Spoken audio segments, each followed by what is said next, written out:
that number 46 on our 60 on 60 list, the X Factor, David Eckstein.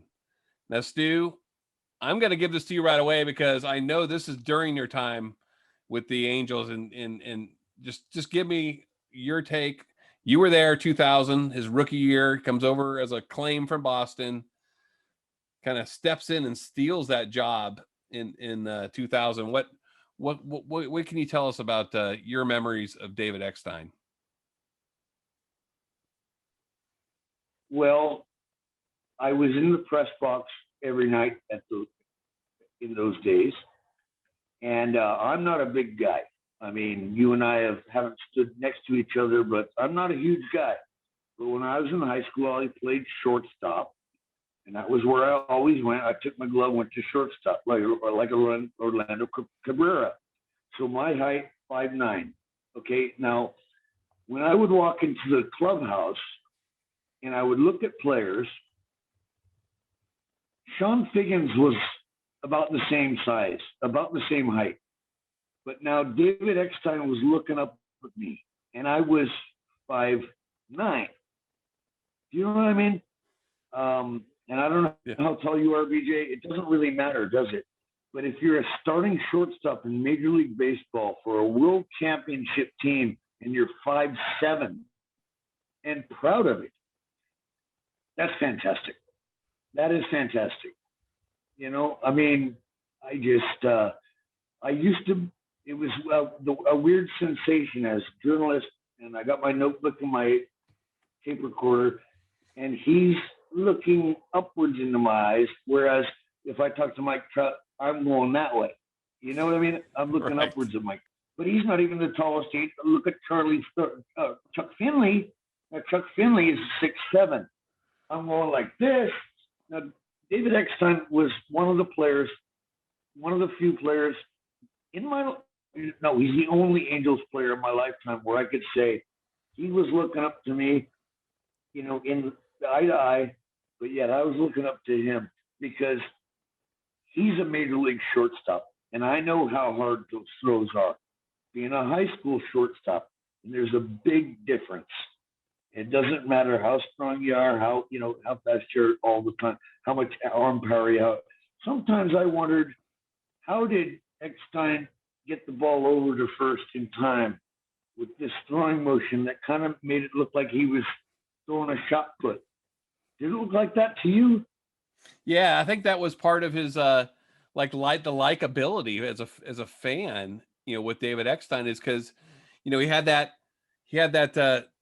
clean cut blonde hair, kind of combed over to the side, the part of the side, and when you saw him on the field, it just like brought back those little league memories of like the I think I can guy on the field that was just always out there beating the odds, you know, smaller than the rest. And David Eckstein kind of epitomized that as a major league player. He made it happen at the highest level. And when I talk about you talk about acquisitions, you know, that and like this guy was the Red Sox gave up on him. The Angels picked him off waivers, and then you know, he hits 346 for the Edmonton Trappers the rest of that year, just the last 2 months for the season. And then he comes to spring training. I think, if I remember, DiSarcina might have been hurt again that year, and then they needed the shortstop. I think Benji Gill was on the roster too. I apologize if I'm incorrect. I'm going off memory. And he comes out and gets that shortstop job. Only hits 285, 355 on base. Gets hit, but leads the league with 21 hit by pitches and 16 sac flies, and finishes fourth place in the AL Rookie of the Year voting. Stu, do you want to guess who the three in front of him were on AL Rookie of the Year in 2000? Oh, okay. Look, there's two things I'm really not good at: are answering trivia and math questions. That's why I asked you the trivia question. Gotcha. So I'm just going to answer it for you, Stu. I'm going to save you then. Ichiro Suzuki, Hall of Famer, was the to be Hall of Famer, was the Rookie of the Year that year. He's only person, tie in 60 on 60, 6 degrees, 60 on 60. Only other player to get Rookie of the Year and MVP, number 47 on our list, Fred Lynn. Ichiro got the Rookie of the Year and MVP that year. CC Sabathia finished second. Could be a Hall of Famer. We'll have to wait and see. And then a guy who had a strong career, probably on the outside of the Hall of Fame, but like I'm sure he raked, I don't know his final numbers, probably hit over 300 home runs, Alfonso Soriano. So those are the three guys that were in front of Eckstein that year. But I mean, the guy ends up being just a driving, I would say, one of the catalysts of that 2002 Angels team. The team was off to a slow start, and I'm going to ask you about this, see what you remember this. That team was off to a slow start in April, and then there's a series in Toronto where this little guy, you said 5'7", his Baseball Reference is 5'6", but this guy sets up and hits not one, but two game-winning grand slams in the same series against the Blue Jays, and it just sets the Angels off on a stretch where they just they believe in themselves and they start winning. They not stop winning after that, and they were off to the worst start in franchise history. 6 wins and 14 losses out of the gate, and that team was really expected to do things in 2002, and you kind of felt like Sosha could be on the hot seat here. I know it's early, but we're 20 games in. And 6 and 14. And you're right. Against the Jays, he hit 2 grand slams. And then as the weather warmed up, the Angels could not stop winning. And that was the kind of year it was in 2002. But you don't win a World Series championship without a shortstop who's at the core.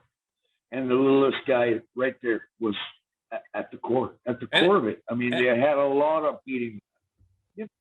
And in that lineup, there was a lot of thumpers. We think of the hitters that the hitters are sluggers. I'll say Salmon, Erstadt, Gloss, GA.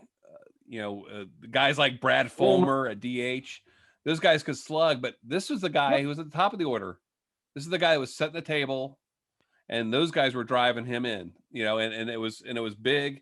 He was a catalyst in that World Series. He ended up batting .310. He scored 6 runs in that 7-game series.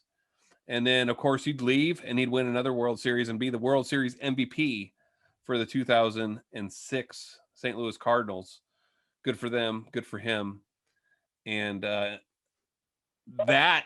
We did lose. Go ahead. Yeah, we lost Eckstein to St. Louis, and he won another ring. But I would hope that his first one is more precious to him. I got married twice too. Okay, so I wore a wedding ring both times, and each ring was precious. But I would say the first one with the Angels for him, he probably would even say still that was the most special. The other ring he got was his wife, Ashley Eckstein, was an actress. They met with the Angels, so. That's a big ring. They're still happily married, and he helps her with her business, Her Universe clothing line now. And just a great dude, great shortstop, great Angel, and number 46 on our list. Stu, this is going to be it for this podcast. We're gonna wrap it up. Is there any way I can just say that I can kind of see fans gravitating towards David Fletcher in the same way that they did with Eckstein?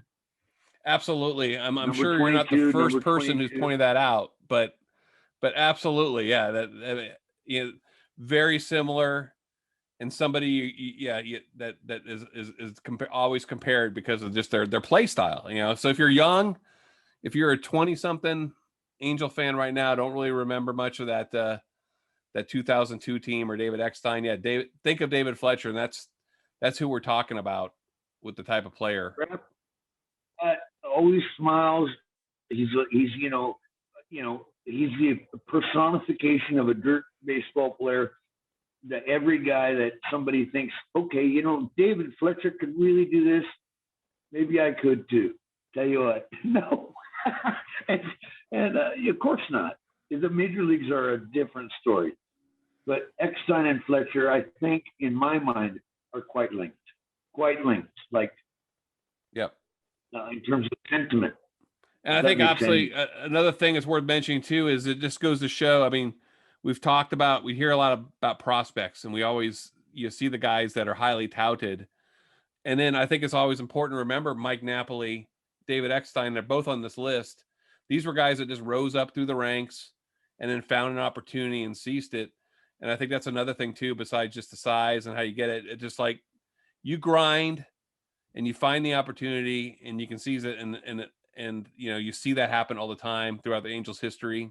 And I'm sure we'll get some more guys on this list that would find themselves in that category. They weren't necessarily the guys that were being talked of coming up through the ranks, but these guys found an opportunity and made the best of it. So kudos to David Eckstein, Mike Napoli, and the others that are on this list.